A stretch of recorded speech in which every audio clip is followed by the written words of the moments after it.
إذا كنت من المتابعين الجدد اشترك الآن في القناة ليصلك الجديد بالضغط على الزر الأحمر أسفل القناة مع تفعيل الجرس، ولا تنسوا دعم المقطع بلايك. شكرا لكم. السلام عليكم ورحمة الله تعالى وبركاته.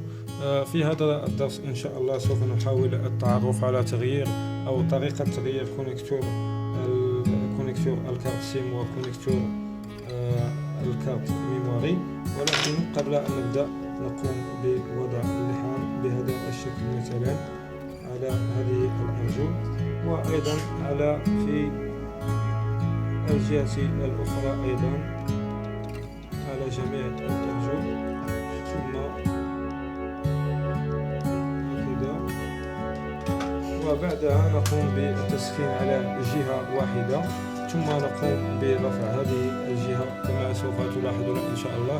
وأيضا عندما نقوم برفعها نقوم برفع الجهة الأخرى، وسوف نحاول أن نقوم بتكبير الصورة قليلا كما تلاحظون.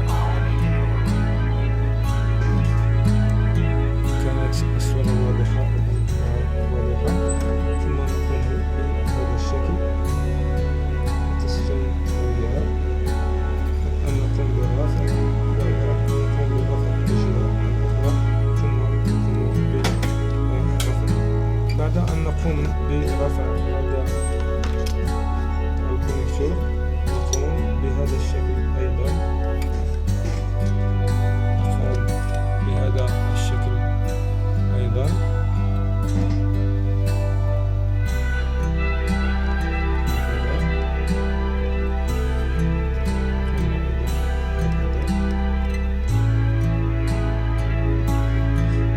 ثم نقوم بوضع الكونكتور أيضا واحد آخر، نقوم أيضا بتركيبه بهذا الشكل كما تلاحظون. والطريقة دائما سهلة، نقوم بتثبيتها بهذا الشكل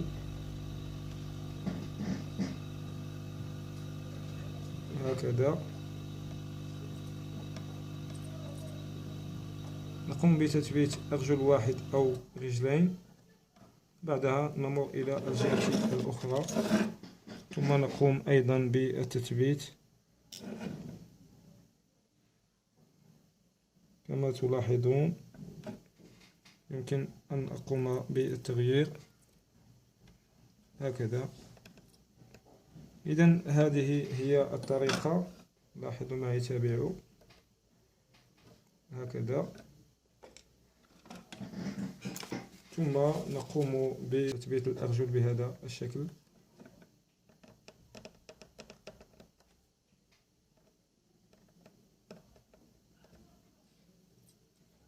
هكذا، وأيضا هكذا. ثم نلاحظ إذن هذا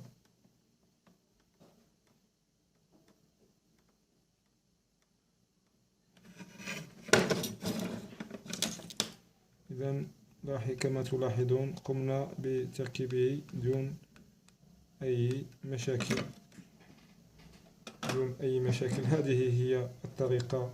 والسلام عليكم ورحمة الله تعالى وبركاته. لا تنسوا الإعجاب بالفيديو والاشتراك في القناة تشجيعا لنا لنستمر بنشر المزيد إن شاء الله.